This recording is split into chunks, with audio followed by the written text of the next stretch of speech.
tout d'abord Madame Krebs, qui est chef de service du logement et des gérances de la ville de Lausanne.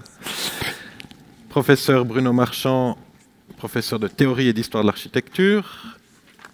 Monsieur Guéric Perret, qui est paysagiste, qui est également enseignant à l'école de paysagisme de Versailles, qui, comme chacun sait, se trouve à Marseille. C'est ce que j'ai appris à midi. Et le professeur Philippe Talman, professeur d'économie. Alors, peut-être que... Donc, le but du jeu, c'est qu'on ouvre la discussion. Donc, on a à la fois des experts qui sont venus pour donner des éclairages un peu différents sur ce qui a été présenté. On a nos intervenants de tout à l'heure qui peuvent aussi interagir. Et bien sûr, n'hésitez pas, on n'est plus sur les questions techniques, on est sur le débat, donc n'hésitez pas à faire valoir vos commentaires. Peut-être tout d'abord, on va faire un premier petit tour rapide dans l'ordre. Philippe Talman, quel sentiment, quels sont les quelques éléments que vous retenez par rapport à ce qu'on vient d'entendre? J'en ai trois, mais peut-être que je vais me limiter à un pour un premier temps. Quand je compare les exposés, ce qui me frappe, c'est le point de départ de l'analyse. Donc on a vraiment entendu 4 analyses, j'ai trouvé passionnantes, mais le point de départ était chaque fois, en tout cas était 3 fois, il y a 3 points de départ très différents. Chez Anne Lacaton, le point de départ, c'était le logement. On partait, elle l'a bien dit, on part de l'intérieur, on part de l'habitant, alors qu'à l'autre extrême, on avait les exposés zurichois, où on partait de la très grande échelle du territoire ou de l'agglomération, puis on identifiait les besoins de logement et on cherchait où on pourrait ajouter des habitants.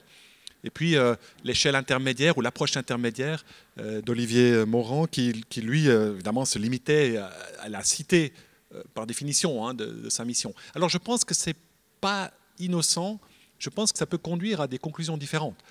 Je crois que si on part du logement et de l'habitant, presque naturellement, on va conclure, on va aboutir à des propositions d'améliorer le confort des habitants en place. C'est une approche, j'ai presque envie de dire, mais pour provocation, un peu égoïste, du point de vue des habitants en place. Alors que si on part de la grande échelle et on essaye de trouver une solution à la pénurie de logements, on va avoir une proposition très très différente. C'est là qu'on va aboutir à une proposition d'ajouter des logements, ajouter des habitants, même là où il y en a déjà, et peut-être sans attacher autant d'importance, en tout cas, aux intérêts des habitants en place. Alors, maintenant, est-ce que c'est juste un artifice d'exposer? Est-ce que c'est juste parce qu'on a choisi d'exposer les choses d'une manière ou d'une autre? Ou est-ce que c'est vraiment une approche véritablement différente?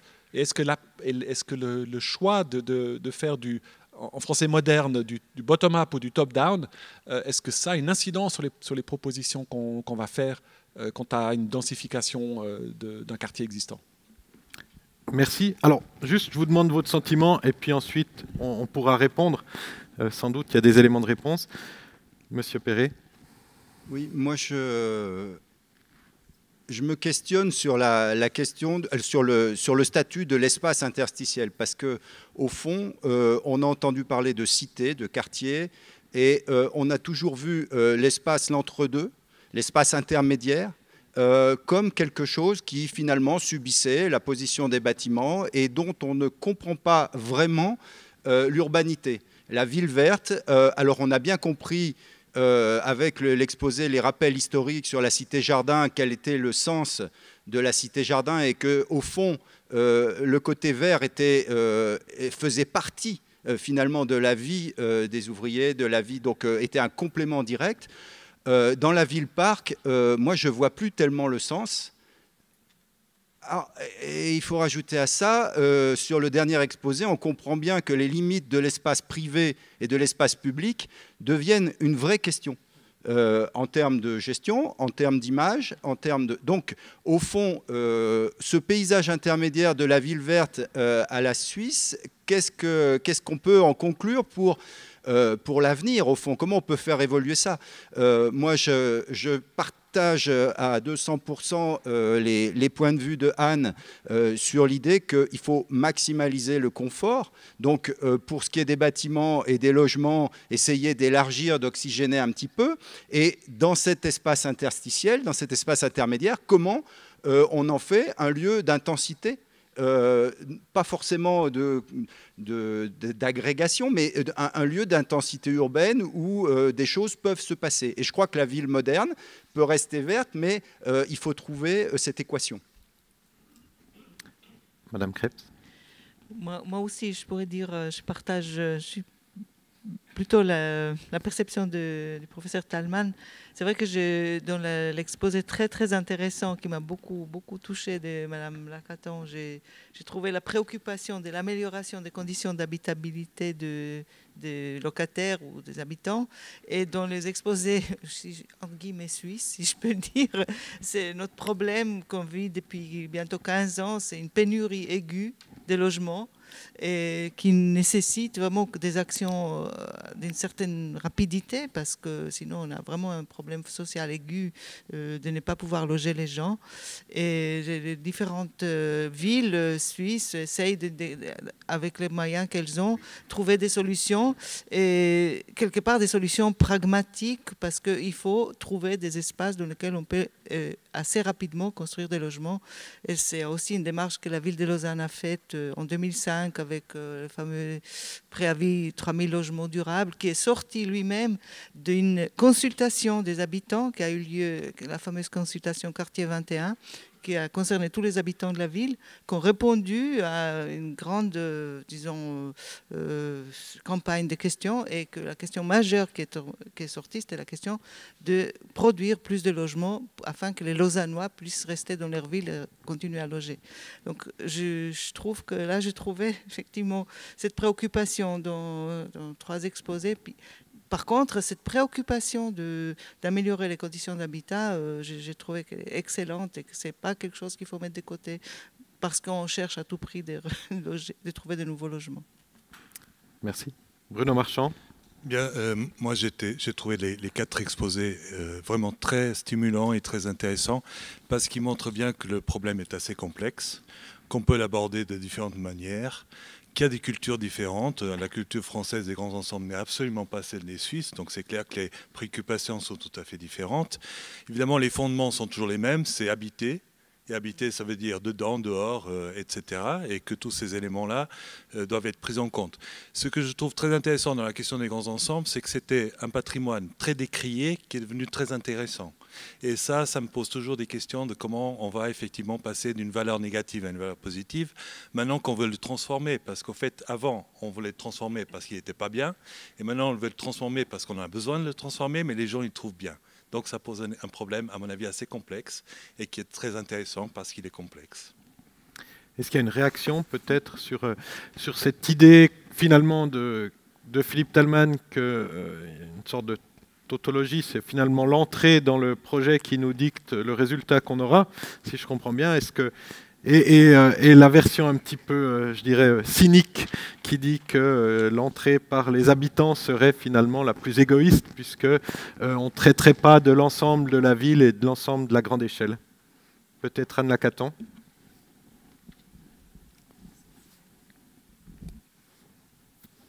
Oui, je crois, non ?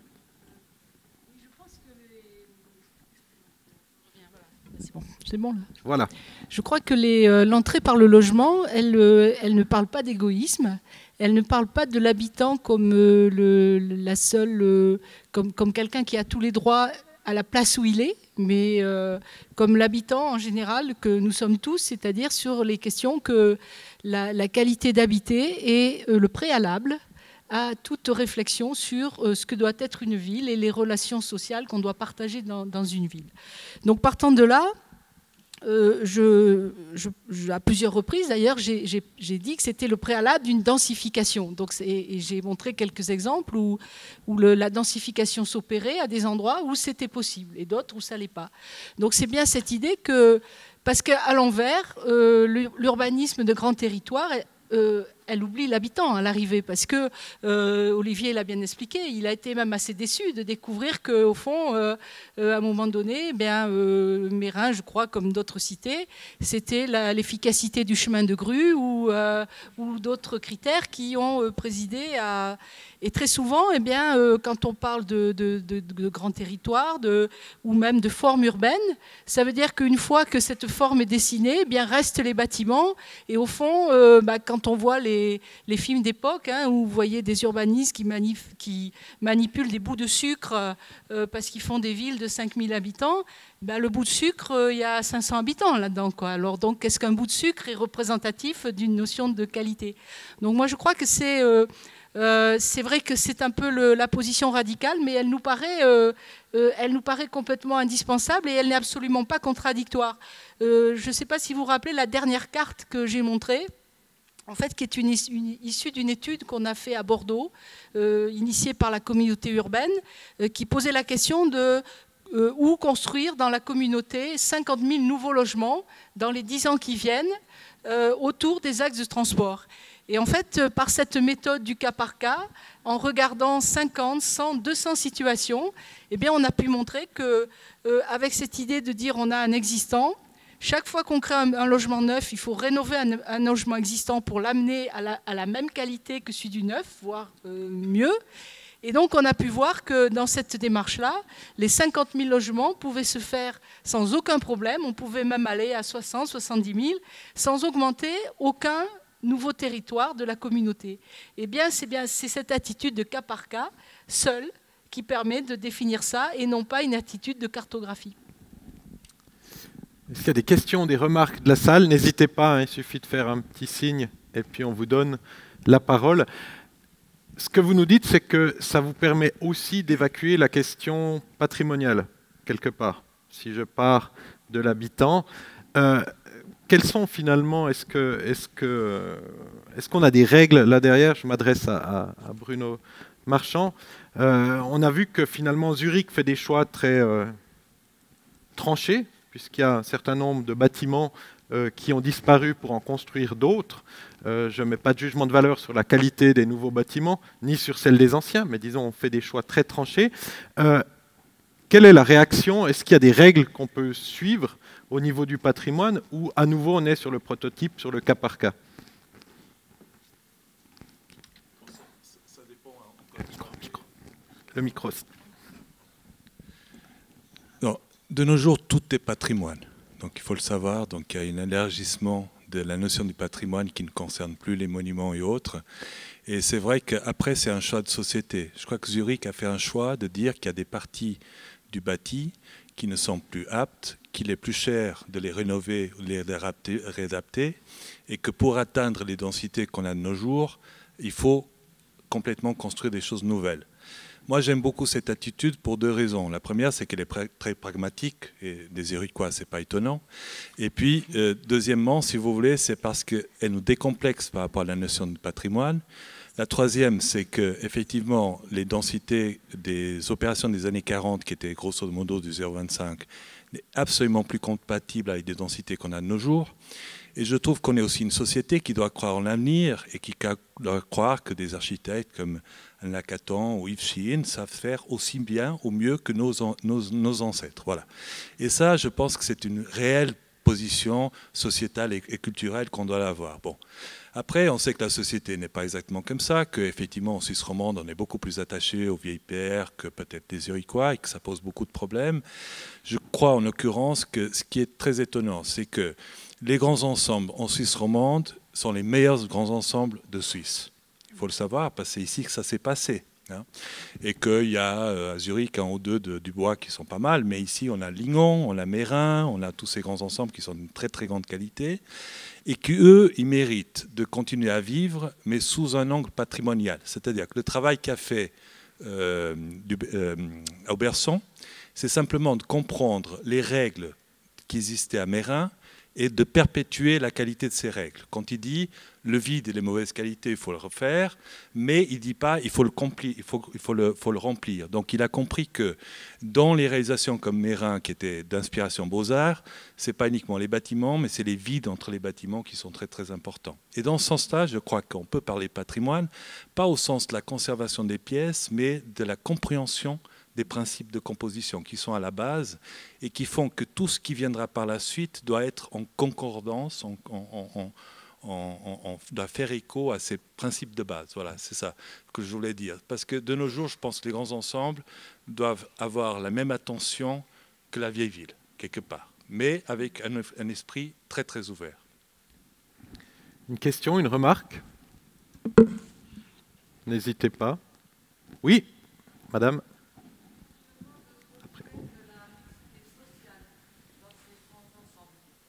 Alors la question sur la mixité sociale dans les grands ensembles. Madame Krebs. Je n'ai pas une réponse toute faite parce qu'effectivement, nous, à Lausanne, par exemple, on a plusieurs grands ensembles comme la Bourdonnette, que d'aucuns d'entre vous connaissent, ou comme l'Ancien Stand, qui est aussi un plan de quartier typique de début des années 60, ou encore ceux qui connaissent le Pont des Sauges vers la Blécherette, qui est aussi un grand ensemble, un exemple de préfabrication des années 60. Alors, tous ces grands ensembles sont aujourd'hui habités pas mal par encore des locataires qui sont entrés dès le début de la construction. Donc, il y a en tout cas une mixité générationnelle, on peut dire, c'est-à-dire qu'il y a plusieurs générations qui se côtoient dans les immeubles. On peut aussi dire qu'il y a un équilibre intéressant qui est créé dans ces ensembles, y compris dans la Bourdonnette, qui est peut-être l'ensemble qui est, du point de vue social, le plus faible, peut-être, parce qu'effectivement, c'est un ensemble subventionné dans lequel il y a une certaine concentration des classes défavorisées, mais malgré tout, nous considérons que c'est un ensemble qui fonctionne bien, même s'il n'y a pas une mixité sociale exemplaire, mais malgré tout, cet ensemble fonctionne bien, notamment, je dois dire, grâce aux efforts constants de la ville de Lausanne en matière d'aménagement extérieur, d'entretien des espaces verts, d'introduction des plantages pour les habitants et différentes actions sociales d'animation. Et voilà, ces grands ensembles, on peut dire, dans le vécu que j'ai comme chef de service de logement, c'est des endroits qui sont très intéressants et très, très vivants et très utiles. Et j'ai oublié de parler encore de Prasséchaud et de Beauvresse, mais je ne vais pas allonger. Mais est-ce que c'est vraiment de la mixité sociale? Parce que là, je m'interroge aussi sur Mérin et sur Zurich. C'est pas vraiment. Alors, tout le monde parle de la mixité sociale, mais c'est quand même un fantasme de sociologue avant tout. Oui. Dans la réalité, c'est quand même des quartiers qui sont relativement homogènes par classe de revenus. Voilà, exactement, parce que c'est des quartiers qui sont issus d'une planification des années 60. Et dans les années 60, 70, la loi sur le logement faisait en sorte que ces ensembles qui ont été construits avec les aides des pouvoirs publics, tous, ont effectivement réuni des gens des mêmes classes sociales, avec des revenus semblables, puisqu'ils pouvaient entrer dans ce type de logement, aussi avec une typologie de logement souvent peu variée, donc il y a beaucoup de 3 pièces, peu de 4 pièces, peu de 2 pièces, donc ça crée effectivement pas tellement de conditions favorables à la mixité sociale, c'est vrai, mais avec le temps est arrivée la mixité générationnelle, qui, elle compense un peu la mixité sociale au sens que quelqu'un qui gagne plus cohabite avec quelqu'un qui gagne moins. Ça, dans ces ensembles-là, on n'y est pas vraiment de manière exemplaire. Par contre, on est plus en termes de générationnel. En plus, après, il y a des finesses politiques qui ont été créées dans les années 2000 où on a essayé d'assouplir des règles d'attribution des logements afin qu'il y ait quand même des gens, au moins, qui restent dans l'immeuble même si les revenus ont augmenté. De ne pas résilier de beau des gens qui sont là depuis 20 ans puis qui gagnent un peu plus. Mais je dirais que bon, ça, c'est des petites touches. Ce qu'on fait aujourd'hui, c'est vraiment chercher la mixité sociale d'une manière plus globale et dans laquelle on ouvre un peu plus, disons, les possibilités à des classes sociales disons, de revenus différents de cohabiter. Mais ça, c'est la musique, disons, des écoquartiers qu'on va créer dans les années à venir. Peut-être je vous donnerai après la parole sur la question zurichoise. Non, pas zurichoise, mais juste sur la question de la mixité sociale. J'ai eu la chance, il y a 3 semaines, de visiter le Lignon. Et puis, vous le connaissez tous. Et puis le Lignon, justement, c'était la tâche du maître d'ouvrage de trouver ou de choisir les locataires. Et avec ce choix, ils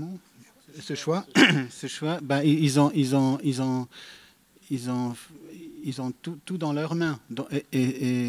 Selon Franz Graf, c'est une réussite complète. Donc il y a les architectes, les ingénieurs, des ouvriers, les gens du CERN, il y a tout le monde là-dedans.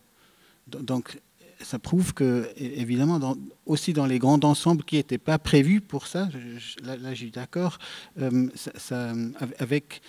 avec une tâche que le maître d'ouvrage se fait à soi-même, ça devrait fonctionner.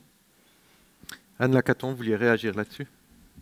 Oui, sur la mixité sociale, il me semble que peut-être plus que la composition ou la répartition des familles dans les immeubles, ce qui favorise vraiment la mixité, c'est la notion de proximité, c'est-à-dire dans quel type de quartier on est, c'est-à-dire des quartiers qui sont de grands ensembles qui sont plus proches des centres-villes, où aujourd'hui on a la qualité des équipements, les transports, où on se dit que à 5 minutes, 10 minutes, on a un bus, un tramway, un métro, alors que les quartiers les plus éloignés, il faudra marcher une demi-heure.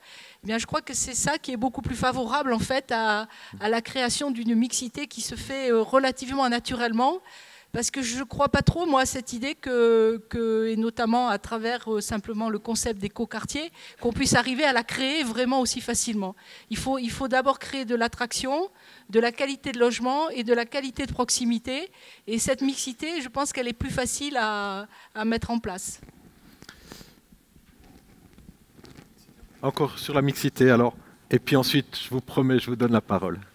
C'est vrai qu'on pourrait passer la soirée sur le thème de la mixité. J'aimerais juste ajouter une chose.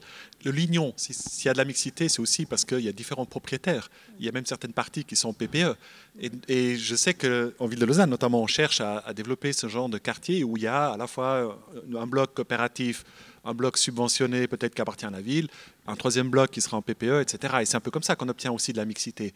Alors maintenant, le sujet, c'est la densification, ou la post-densification, ou la redensification, j'en sais rien.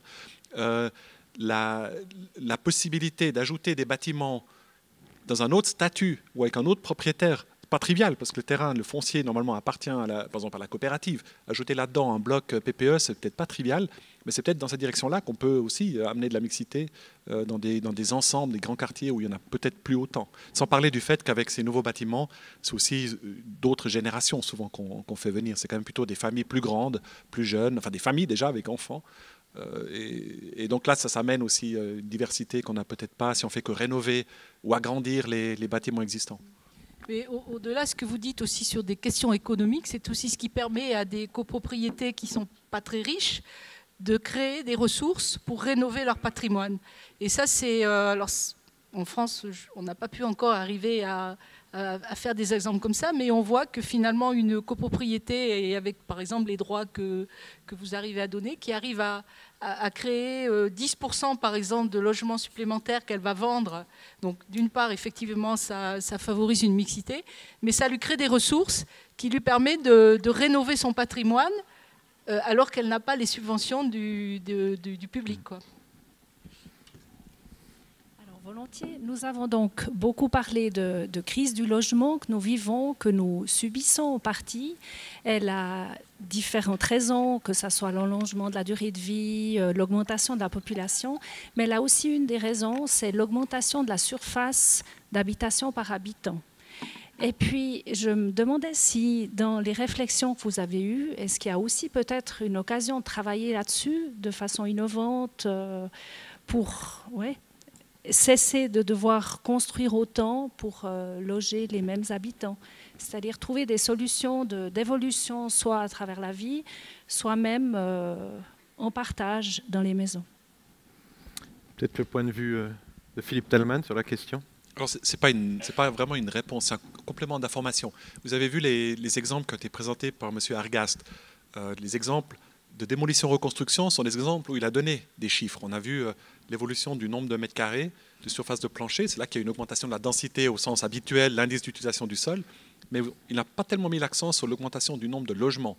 Et ce qui est intéressant, c'est que le nombre de logements augmente pas du tout dans la même proportion que les mètres carrés de plancher. Hein. Alors j'ai vite fait les calculs avec les 5 exemples qu'il nous a donnés.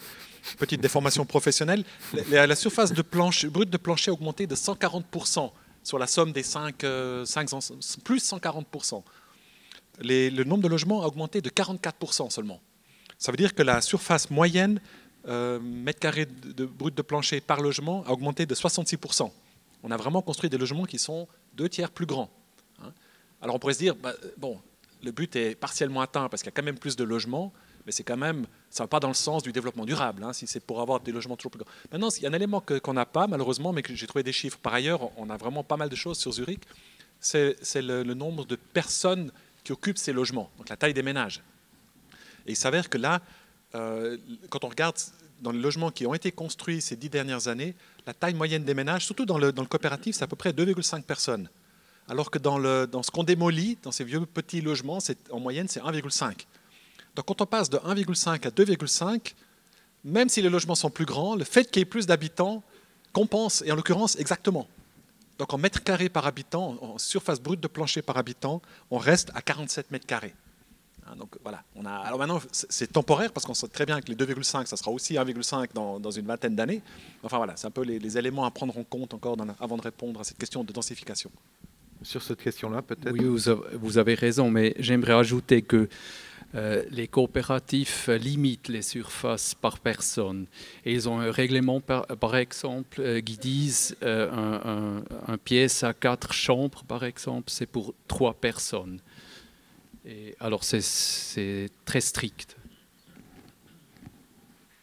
Mais ça, c'est un élément dont on n'a pas du tout parlé aujourd'hui, c'est que si on prend l'exemple d'une zone villa, une nouvelle zone villa se dédensifie en cours du temps, simplement parce que les enfants partent et puis vont habiter ailleurs, et se redensifie quelques années après. Donc il y a une fluctuation comme ça, et puis on n'en tient jamais compte dans les calculs de densification dans les villes, mais il y a un potentiel non négligeable qui est du fait de la génération qui habite dans certains quartiers. Mais ça veut dire aussi, dans le cas de Zurich, qu'on n'a pas les mêmes populations qu'habitent.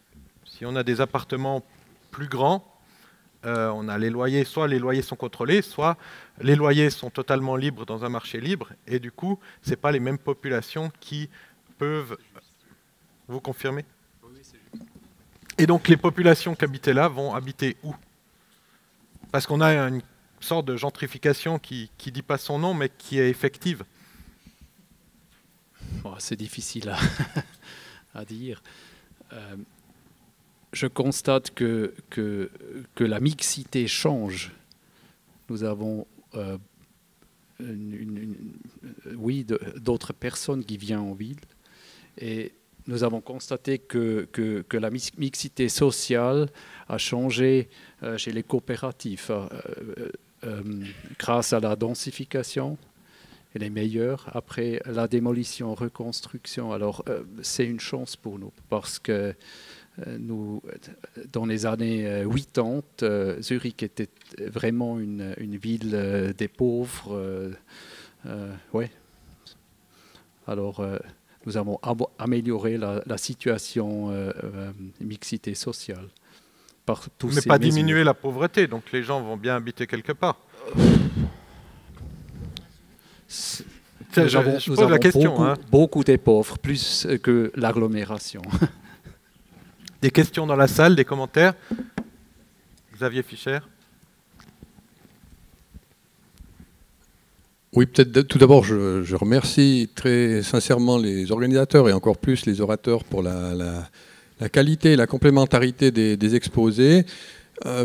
Personnellement, j'en tire déjà une conclusion, c'est que, enfin, c'est pas le propos de mon intervention, mais quand même, je souhaitais le dire en préambule,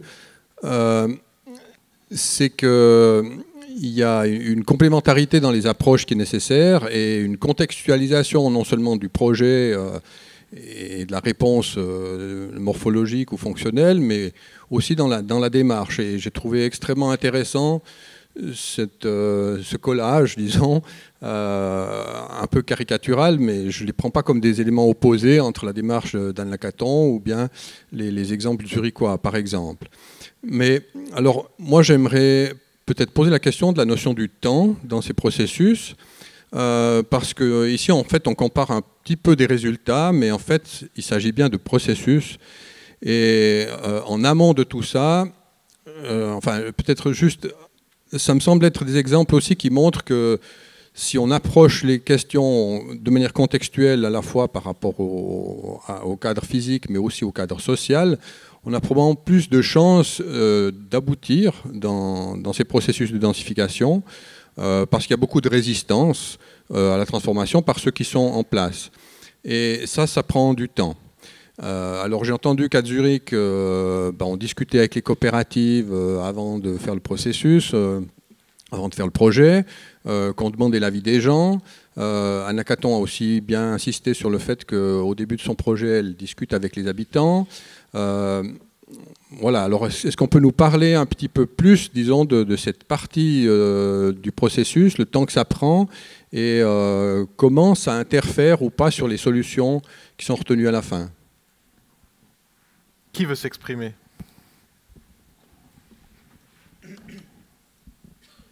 Je peux peut-être répondre là-dessus avec un exemplaire très récent.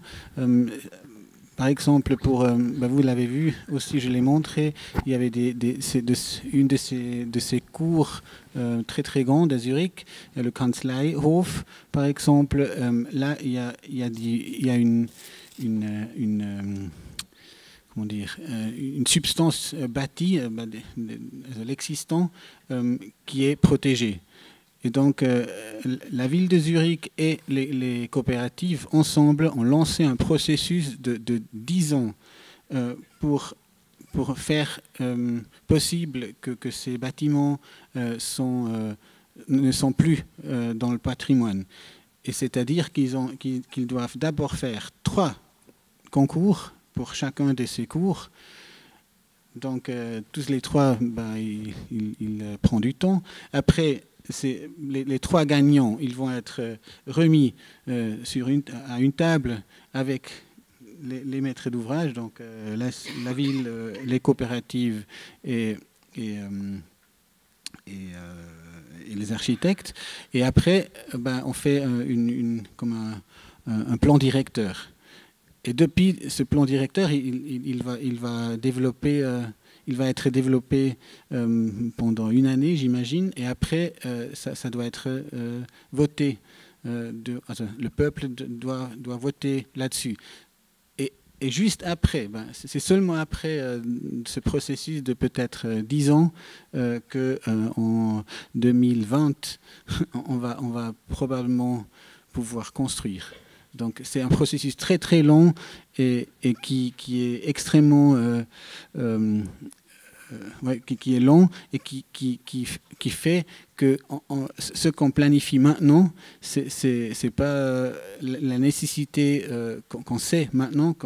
Par exemple, les 40 mètres carrés par habitant qu'ils veulent, les coopératives.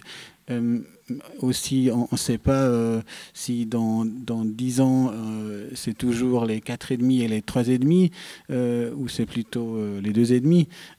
C'est plutôt des colocations, c'est plutôt... On ne sait pas. Donc, ce processus lent amène à quelque chose de très... on doit planifier très flexiblement. C'est presque des modules, mais qui doivent quand même avoir un poids architectural et urbanistique. Donc, et je crois que c'est là le challenge qu'on est entré.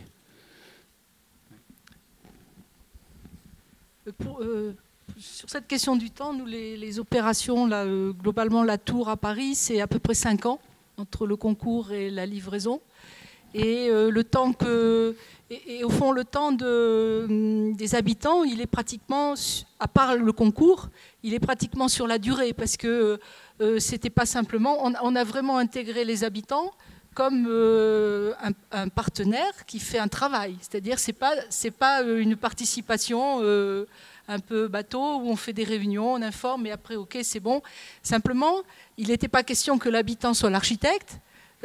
L'habitant devait jouer son rôle d'habitant, c'est-à-dire dire des choses que peut-être nous on ne connaissait pas de la vie de la tour et qui nous ont amené par exemple à faire moins de changements typologiques que ce que le maître d'ouvrage voulait, et surtout à discuter des modes de vie à l'intérieur de la tour, de discuter avec le propriétaire sur les questions de loyer, sur les questions de règlement, donc tout ça, c'est important aussi de rentrer dans cette maturité de la place de l'habitant, parce qu'aujourd'hui on en parle, mais il faut bien comprendre que l'habitant, enfin c'est important de l'intégrer comme le quatrième partenaire, on va dire, avec le maître d'ouvrage, le maître d'œuvre et les entreprises. Donc ces opérations, à Bordeaux, le concours, il y a tout juste 2 ans, et on a commencé le chantier au mois de février. Et en gros, on a un rythme de livraison de 45 logements tous les 4 mois, à peu près, 4-5 mois. Mais ce que je dirais, c'est qu'en fait, ce processus où le site est occupé, et finalement est intéressant parce qu'il nous oblige à changer un peu les méthodes et donc d'aller plus vite, parce qu'on ne peut pas embarquer les habitants dans des situations de travaux qui vont durer des années, quoi. Donc ça veut dire qu'il faut que tout le monde, y compris d'ailleurs dans la méthode du projet et la méthode de chantier, qu'il y ait une sorte de rigueur qui nous oblige en fait à changer un peu les façons de faire et quelquefois à être aussi plus pragmatique, mais le pragmatisme c'est une valeur. Alors j'aimerais demander à Madame Krebs, est-ce que sur le cas de Lausanne, est-ce que la temporalité a joué un rôle dans le choix des stratégies que vous développez, ou est-ce que le processus influence la stratégie et inversement? Comment vous faites? Nous, on a en fait, ça a joué un rôle certain, en tout cas pour la politique 3000 logements. C'est-à-dire que dans la politique 3000 logements qu'on a fait en 2005, on a vraiment cherché les terrains qui étaient immédiatement constructibles et dans lesquels on pouvait vraiment partir avec 2 concours d'architecture et puis immédiatement après en réalisation, sans passer par des phases de plan de quartier ou de plan partiel d'affectation. C'était vraiment délibéré et on a eu des débats internes, des fois un peu houleux, parce qu'on se disait toujours qu'on pouvait dépasser les plans généraux d'affectation en faisant un plan de quartier, mais à chaque fois, on a quand même insisté sur le fait qu'on avait les moyens de faire immédiatement et puis qu'on avait en perspective un grand projet d'écoquartier avec 3000 logements qui allait venir plus tard, et que pour celui-ci, forcément, il y avait tout le processus de planification dans sa durée allait se déployer. Donc on a joué sur 2 axes, on peut dire. Je crois qu'aujourd'hui, si on va très prochainement commencer à voir les fruits de cette politique sur le marché de la location, pour ceux qui cherchent. Alors, c'est en fait grâce à peut-être un petit peu de courage de dire, ouais, maintenant, pour certains terrains, on y va tout de suite, même si ce n'est pas le mieux du mieux, mais on a quand même une base légale qui permet de construire et on y va avec ça. Puis pour d'autres, on fait autrement. Juste cette question de la temporalité, ce que je trouve intéressant, c'est que ça peut nous recentrer dans le débat de la redensification des petits ensembles suisses. Parce qu'en réalité, la question de la densification des ensembles, c'est la question de construire dans l'existant. Et c'est ça que je pense qui est le grand thème actuellement de nos préoccupations, et notamment je pense que la latte fédérale va nous amener de plus en plus à réfléchir de cette manière-là, c'est qu'on doit travailler sur des lieux qui ont déjà une mémoire, qui ont déjà un vécu, qui appartiennent aux gens, que ce soit au niveau d'un ensemble, d'un immeuble, que ce soit au niveau d'un quartier ou autre. Et dans ce sens-là, c'est clair que le projet, il va automatiquement se joindre à un processus, parce qu'on ne peut pas mettre un projet sans tenir compte des préexistences qui sont là et qui font partie, à mon avis, donc une composante essentielle effectivement de ce type de projet. Alors c'est évident que c'est à la fois extrêmement stimulant, et peut-être Anna Caton a eu des séances merveilleuses avec certains locataires, parfois un peu moins, mais on n'en sait rien. C'est aussi très très prenant, donc tous ceux qui ont fait ce genre d'expérience en sait très bien que ça a ce côté-là, mais c'est aussi assez inédit en quelque sorte par rapport à la modernité, qui a été une modernité de tabula rasa sur des grands espaces vides. Meyrin, c'est un cas typique, hein, je veux dire. C'est très amusant. J'ai beaucoup aimé votre intervention, M. Morand, parce que j'avais lu la même thèse que vous, de savoir qu'il y avait des villas qui avaient freiné le grand ensemble. Personne, dans les années 70-80, s'imaginait ça. On a cru que c'était un truc comme ça. Et on voit que même dans ces cas-là, il y a eu des résistances qu'au fait que le terrain agricole, ce n'était pas un vide, que c'était un terrain agricole avec des villas. Et on est constamment en train de construire, effectivement, sur l'existant. Alors, évidemment, sur la question de la temporalité, ça va augmenter les temporalités. Mais ça va aussi les enrichir, en quelque sorte, d'autres éléments. Et puis j'avais toujours un ami qui me disait, ce qui est bien avec les Suisses, c'est que c'est tellement lent qu'on évite beaucoup de conneries.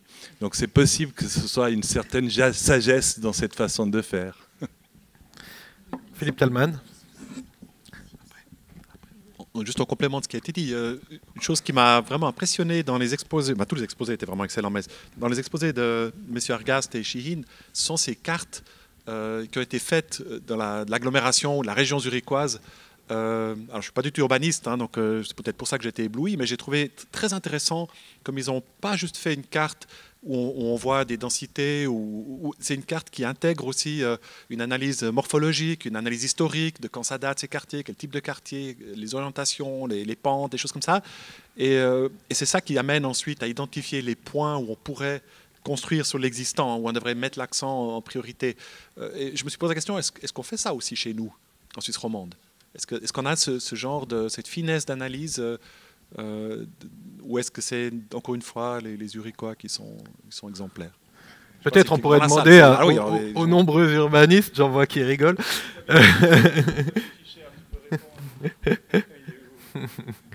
Il y avait M. Argast, vous vouliez intervenir.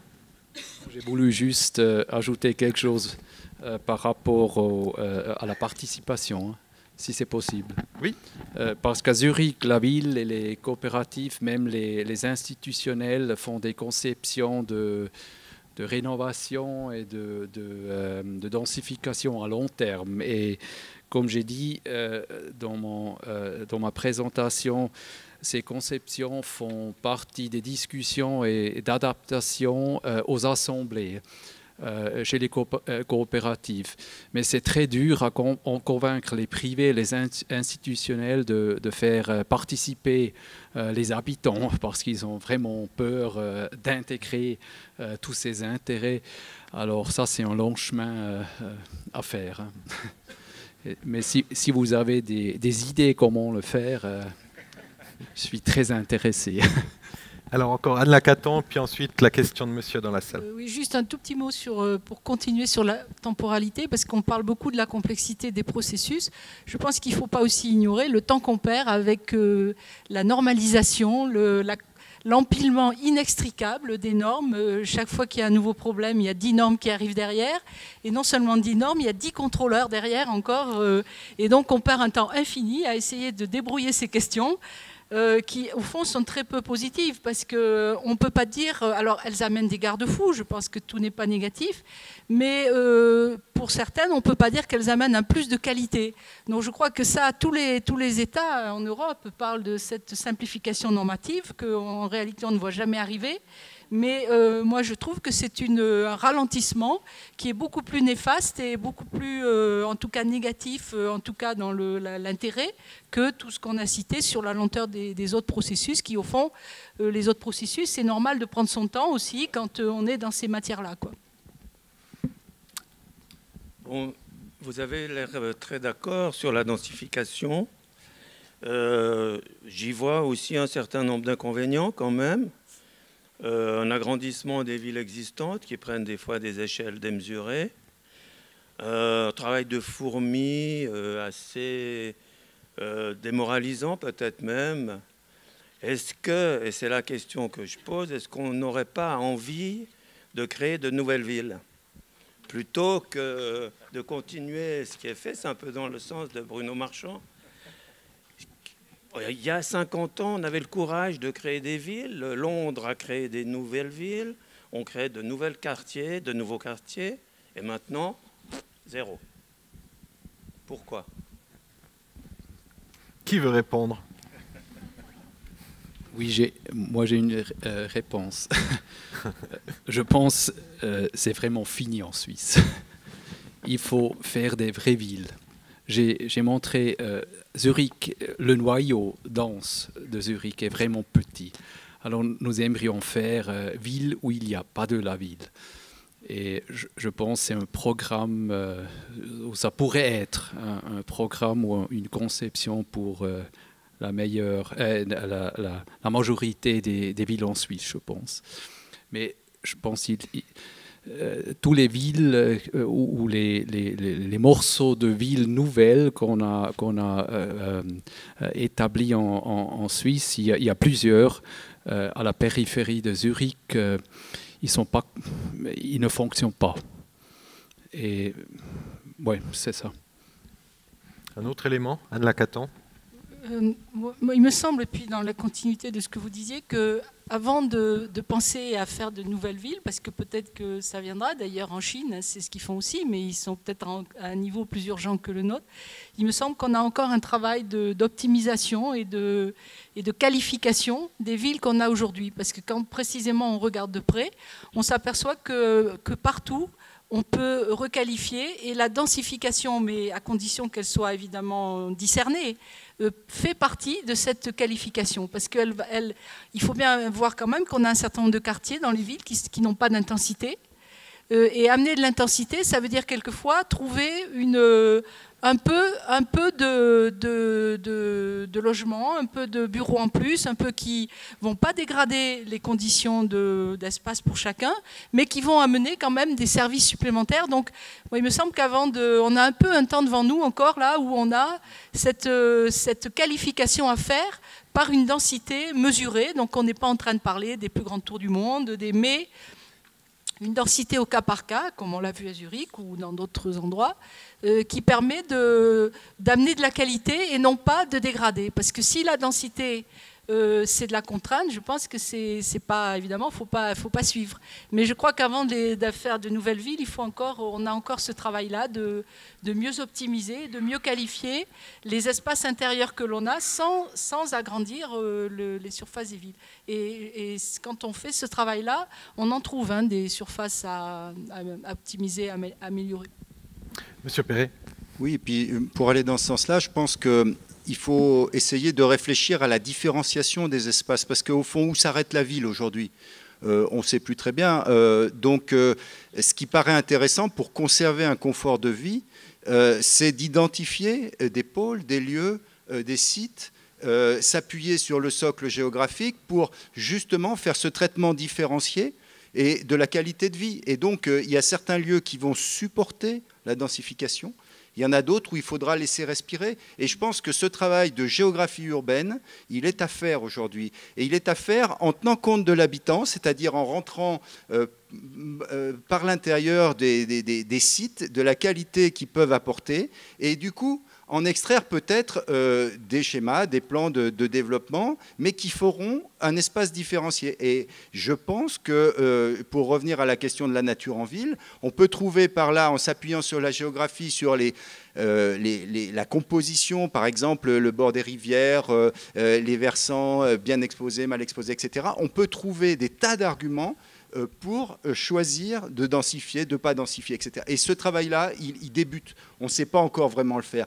En France, on a des techniques, on appelle ça l'AEU, en fait, c'est un urbanisme qui se fonderait justement sur une approche géographique. Ça, c'est à construire aujourd'hui. Et si on arrive à travailler main dans la main avec le site et l'habitat, c'est-à-dire la cellule et le confort de vie, là, on commence à parler de villes épanouies, quoi. Et vraiment, moi, je crois que ce truc-là est à développer très, très fort.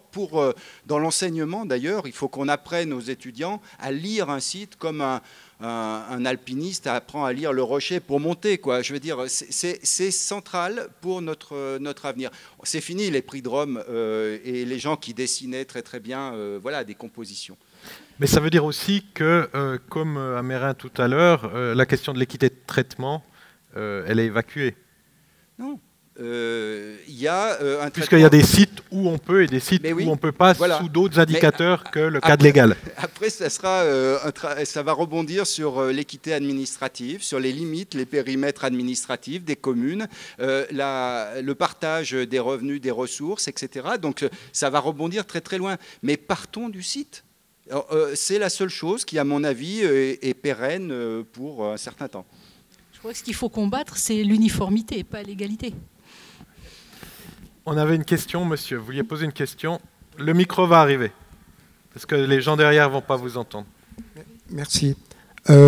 J'avais une question à monsieur Perret, mais vous avez répondu en partie maintenant. C'était sur toutes les images qu'on a vues. Alors, on a beaucoup parlé de logement, on a parlé de densification. Moi, j'aimerais savoir ce que font les habitants de ces logements et de cette densification, notamment sur les espaces extérieurs qu'on a vus sur ces images, où peut-être c'était la volonté du photographe de monter les bâtiments et des espaces verts sans personne. Moi, j'ai vu aucun habitant, j'ai vu personne qui avait l'air de s'éclater dans les espaces qui leur réservaient. Il n'y avait pas d'appropriation par les habitants de ces espaces collectifs dont on nous dit, et je félicite ça, hein, à part les arbres qui étaient parfaitement conservés, la préservation de l'espace commun ou public, de façade à façade, en séparant les rez-de-chaussée, je trouve ça merveilleux. Encore faut-il qu'il y ait quelqu'un dans ces espaces. Et là, je pense que ça manquait fortement, et j'aurais voulu vous entendre à ce sujet-là. Bah, écoutez, moi, j'appelle ça de l'espace vert. C'est-à-dire qu'avec tout le contenu péjoratif que ça peut contenir, on fait du remplissage de surface qu'on entretient à grands frais de tonte.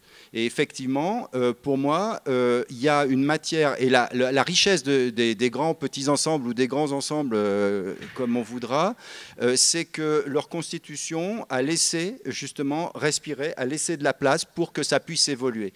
Et moi, mon problème aujourd'hui, c'est que, bon, d'une part, je constate, comme vous, que ces espaces-là sont juste un recul, un buffer ou éventuellement une charge financière pour l'entretien, mais qu'on ne profite pas de ces lieux-là. Donc tout le travail et je reviens au site, je parlais de la géographie, mais il peut y avoir la géographie interne d'un quartier qui fait qu'il y a des espaces qui sont dans l'ombre de la tour, d'autres qui sont dans le courant d'air, d'autres qui sont à l'entrée, à la sortie ou comme on veut, et qu'on pourrait travailler à polariser un peu ces espaces-là, travailler avec les habitants pour justement construire une stratégie qui puisse déplacer les limites privées, publiques, pour qu'on sache qui entretient quoi et que chacun soit content de le faire et y trouve son intérêt.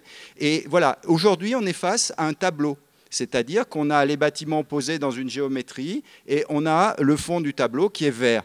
Mais après, on trace des chemins d'usage parce qu'il faut aller d'un point à un autre. Donc, en général, ça va comme ça. Et point barre. Le patrimoine là-dedans, il se limite aux beaux arbres qui, eux, sont les seuls qui sont capables d'évoluer dans le temps, puisque si on les laisse pousser, ils poussent. Et au bout de 40 ans, ça devient une valeur. Mais qu'est-ce qu'on a perdu comme capacité? Voilà. Alors, il y a les pieds d'immeubles. Il y a la capacité de certains espaces à être cultivés, à être entretenu de façon productive. Et ça, de plus en plus, on a dans des cités des associations qui font participer les habitants et qui, du coup, transforment l'espace vert, qui était un espace neutre, un espace buffer, en un espace, un lieu social, un lieu de rencontre, un lieu de partage.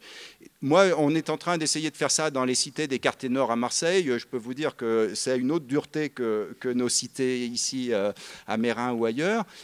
Et les jardins partagés, par exemple, sont extrêmement vivants parce que les gens y mettent beaucoup de cœur.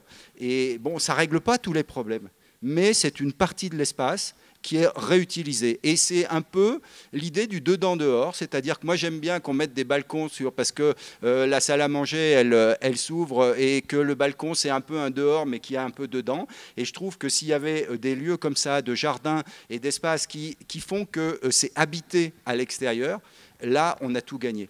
Donc voilà, et je crois que ces cités-là ont un potentiel énorme parce qu'il y a de l'espace. Mais la question, elle est alors sur Meyrin, parce que l'image était assez tragique, les balançoires qui avaient disparu, il n'y a plus que l'armature métallique. Est-ce que c'est parce qu'il n'y a personne qu'on ne les entretient pas, ou est-ce que c'est parce qu'on ne les entretient pas qu'il n'y a personne? Alors, bon, il y a plusieurs cas de figure, mais les jeux en question ont été rénovés depuis, donc on a aussi pu agir dessus. C'est vrai que les photos étaient peut-être peu représentatives parce que l'espace public-privé est assez utilisé, hein, je veux dire, même très utilisé. Enfin, Anne Lacatan avait un atelier à Mérin justement avec des étudiants, puis je pense que vous avez pu observer aussi qu'il y avait une utilisation assez... D'accord. La réalité est assez différente. Mais je dirais, bon, ben, on a aussi des expériences de jardin, aussi, de jardin partagé et autres. Donc on est aussi... Enfin, il n'y a pas que cette idée figée que j'ai pu montrer de quelque chose qu'on souhaiterait préserver, mais on a aussi ces expériences de jardinage entre certains immeubles. Voilà, donc, mais c'est vrai qu'on a... Ben, après, ça dépend effectivement des propriétaires, de la volonté de pouvoir investir dans ces espaces, notamment des réserves financières qui ont été faites sur les loyers par rapport à ces questions, quoi. Parce qu'on sait aussi qu'il y a tout un cycle d'aménagement alors des centres-villes, mais aussi des zones périphériques où on fait spécialement exprès. Si on met une balançoire, ça veut dire qu'il y aura du bruit parce qu'il y a des enfants. Donc on évite de mettre la balançoire. Et puis finalement, on évite de mettre le chemin, comme ça personne ne passe. Et on évite de mettre des bancs, comme ça les gens ne vont pas se coucher sur le banc. Donc il y a aussi finalement dans un certain urbanisme cette vision-là du monde. Que c'est sans doute pas celle de Mérin, mais disons qu'on est aujourd'hui confronté d'un côté à le plus possible de calme et de sécurité, et d'un autre côté, quand on est entre nous en train de parler d'urbanisme, on trouve merveilleux que les enfants jouent au balançoire. Mais c'est rarement partagé par les habitants. Mais c'est parce qu'il n'y a pas de projet. Il y a un dessin, au sens DE2SIN, pas DE2SEIN.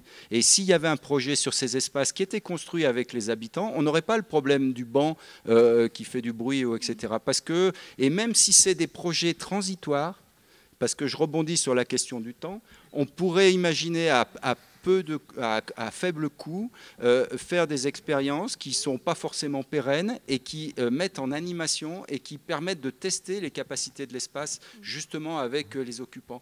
Et ça, c'est voilà, on pose des choses de provisoires, il y a de l'événementiel, il y a des choses à l'échelle d'une collectivité, d'un quartier de 500 ou 800 habitants, c'est tout à fait possible, moyennant qu'on ait réactivé des associations. Et ça, on revient sur la politique du logement. Pour que il faut mettre la petite graine qui fait que les gens deviennent un véritable partenaire. Sinon, on fait que de l'information et on retombe dans les... Oui, je crois que ça Je voulais juste confirmer, c'est qu'à Lausanne, on est vraiment dans cette optique. Dans les grands ensembles, on a développé des projets de jardin partagé, on appelle ça plantage à la vaudoise. Et ça a été mis en route par notre service de forêt et domaine, le parc forêt et domaine. Et c'est un réel succès, un vrai lien social à la Bourdonnais, au Beauvrais, Prasséchaud, à Montély. C'est vraiment des succès. Effectivement, je confirme que c'est à faible coût et que le succès a été immédiat. Et c'est quelque chose maintenant fort de ces succès, on va prendre ça comme atout pour le futur quartier qu'on va développer, parce que c'est vraiment un élément très important et facile à réaliser finalement. Il y avait encore... Oui, non, ce que je voulais dire, c'est aussi qu'il faut tenir compte de l'aléatoire de l'habitant. C'est-à-dire que faire des espaces verts ne rend pas pour autant tous les habitants jardiniers. Tous les gens n'ont pas envie de jardiner. On peut faire des jardins d'hiver et imaginer en tant qu'architecte qu'ils seront tous plantés de bougainvilliers et se rendre compte que 90% les utilisent autrement que comme des jardins. Donc je crois qu'il faut être, il faut être prêt à cette liberté-là de l'habitant, et la seule chose qu'on peut faire, c'est de proposer avec générosité, parce qu'il n'y a que cette générosité-là qui, au fond, peut permettre au moins une appropriation, et en se disant que des fois, il y a des choses qui marchent, et puis d'autres fois, ça ne marche pas, et puis ça marchera l'année d'après. Il faut aussi, je crois, tenir compte de l'humain, quoi. Merci. Le temps tourne très, très vite, donc je vais... Il y avait encore, M. Argast ? Oui, je suis convaincu que tous les projets de densification sont une chance d'améliorer les espaces intermédiaires. Je constate à Zurich que tous ces nouveaux projets fournissent des espaces intermédiaires qui sont plus serrés, mais ils sont plus structurés, plus utiles. Les anciens espaces intermédiaires sont un peu anonymes et mal structurés. Alors, chez nous, c'est vraiment une vraie amélioration par ces projets. Voilà, on arrive presque à la fin. J'aimerais juste vous donner à chacun 1 minute, très rapidement, une conclusion. Merci. Ce ne sera pas une conclusion, ce sera 3 éléments, juste en réponse à des trucs qui ont été discutés. Première chose, entre les bâtiments, agriculture urbaine. Agriculture urbaine, je crois que c'est vraiment il faut réfléchir dans cette direction, à mon avis. Deuxième chose, Roland Michaud qui propose Ville Nouvelle. Laurent Michaud, pardon. Roland Michaud.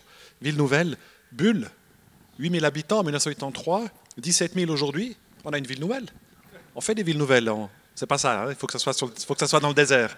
On n'a pas de désert en Suisse. Et puis après, Jérôme Chenal qui nous demande où vont les habitants quand on a démoli et reconstruit. La question se pose, mais il y a un truc qu'il ne faut pas oublier. En ville de Zurich, entre le 1er janvier 2011 et le 31 décembre 2011, 21% des habitants ont changé d'adresse. Je n'ai pas les chiffres plus récents, mais c'est sûrement encore vrai aujourd'hui. On a une mobilité. Ville de Lausanne, 28%. Il ne faut pas sous-estimer la mobilité. On peut changer, on peut déménager, même quand on n'a pratiquement pas de logement vacant, hein, c'est impressionnant. Donc ces gens-là ont réussi à se reloger. Merci. Monsieur Perret. Moi j'ai juste un mot. Je pense que le gros travail aujourd'hui, c'est de personnaliser le vide, c'est de lui donner un caractère. Donc il n'y a pas de recette. Mais par contre, il y a un être potentiel, un être urbain potentiel qu'il faut travailler. Donc voilà, attachons-nous à ça. Madame Krebs. Voilà, moi je dirais que les préoccupations, c'est travailler vite pour répondre à des besoins relativement urgents, apporter une qualité d'espace public, une qualité de construction, associer l'habitant dans les démarches, dans toute la mesure du possible, voire plus, et puis espérer que nos prochains quartiers vont vraiment, disons, répondre à toutes les ambitions qu'on y a mis. Monsieur Marchand. Moi, je voulais juste remercier, parce que j'ai trouvé la discussion très, très constructive et positive. J'étais très content qu'on a évité de parler toujours des bagnoles et des voitures, parce qu'en fait, c'est ça qui empoisonne souvent les discussions sur les densifications. C'est parce qu'on n'a pas eu le temps. Heureusement. Et j'aimerais beaucoup remercier Evchine, parce qu'il a eu un terme que je ne connaissais pas et que j'ai adoré, que je vais utiliser dorénavant, c'est la densité sensuelle. Et ça, je pense que c'est un terme qu'on doit de plus en plus utiliser. Merci Yves. On va vous laisser aussi un mot de la fin, puisque... Non ? Il n'y a pas de fin, en fait. On continue, quoi. Et je pense que encore une fois, c'est vrai que la question aujourd'hui, l'habitant est plus mûr qu'avant. On parle beaucoup et en Suisse, vous connaissez ça bien mieux que nous, hein, la participation, l'apport de l'habitant, son avis sur les choses, mais il faut aussi ne pas penser pour lui, c'est-à-dire il faut, en tant que professionnel, en tant que décideur, il faut comprendre qu'on a à fournir des capacités, des potentiels, à utiliser les ressources de l'existant, parce qu'il y a beaucoup de choses et de chances à trouver là-dedans, et être généreux pour laisser le plus de liberté possible de l'appropriation de l'habitant, mais qui n'est pas incompatible aussi à penser aux autres, quoi, parce que l'habitant, c'est un terme générique qui concerne le logement, mais aussi bien plus que ça.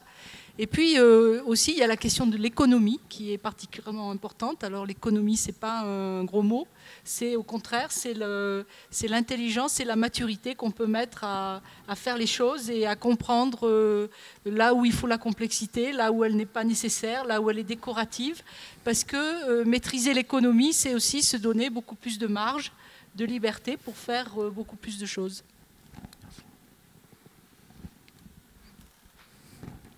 Oui, je pense, on voit que la densification est une tâche complexe et M. Thalmann a parlé du point de départ et je pense qu'il faut travailler des deux côtés, top-down et bottom-up, ça veut dire il faut avoir des stratégies et des concepts de densification au niveau aménagement de la ville, de l'urbanisme, mais aussi des bons projets au sol. Moi, je trouvais aussi très intéressant.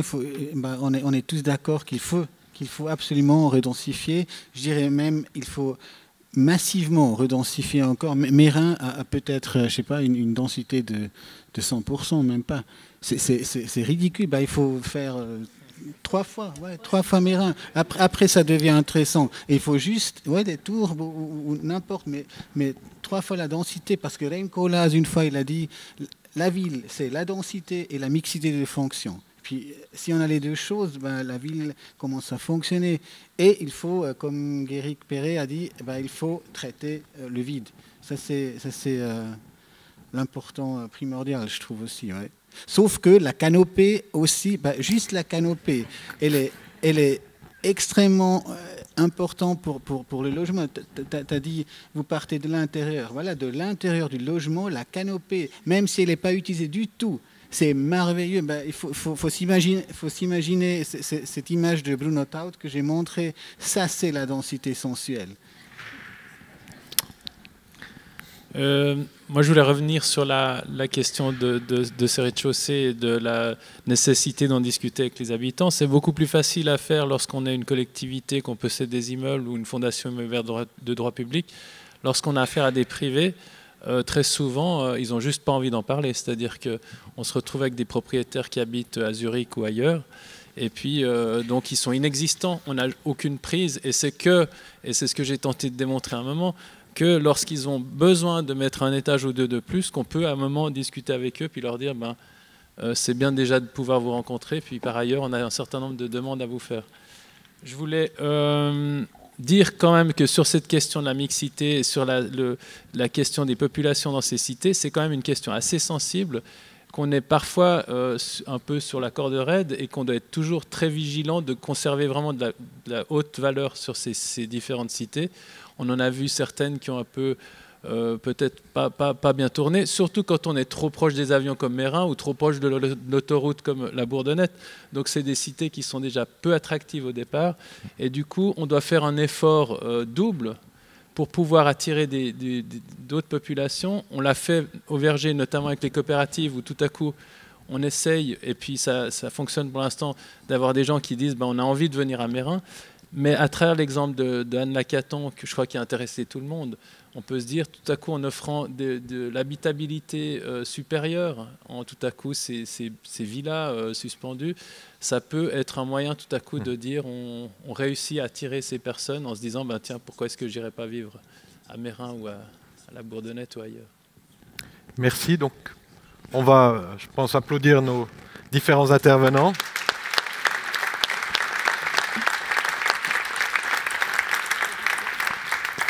Avant de donner la parole à Christina pour le mot de la fin, juste, alors, le temps était, on avait 1 heure à disposition, donc effectivement Bruno Marchand a raison, on n'a pas eu le temps de parler des bagnoles, on n'a pas eu le temps non plus de parler des questions foncières, des questions de plus-value foncière et du jeu finalement entre le prix du sol et le prix des loyers. Ça joue aussi, ça a une influence non négligeable sur la densification.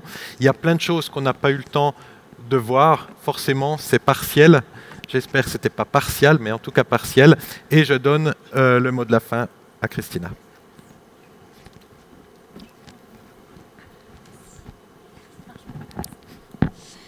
Voilà, on arrive au terme de notre forum. Je vous remercie tous d'avoir été si actifs, que ce soit nos intervenants, notre table ronde et vous-même participants. Je pense que c'était un moment riche d'échanges. J'espère qu'il a été fructueux pour vous.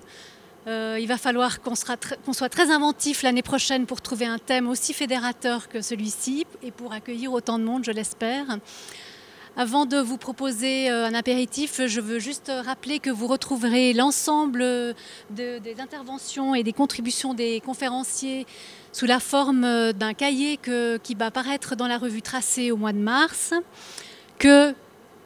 on a fait appel cette année à des vidéos et des techniciens de vidéos professionnels pour pouvoir mettre en ligne sur le site YouTube de la SIA l'entier des conférences et que les conférences et les textes des conférences seront téléchargeables sur nos sites respectifs SIA et FSU.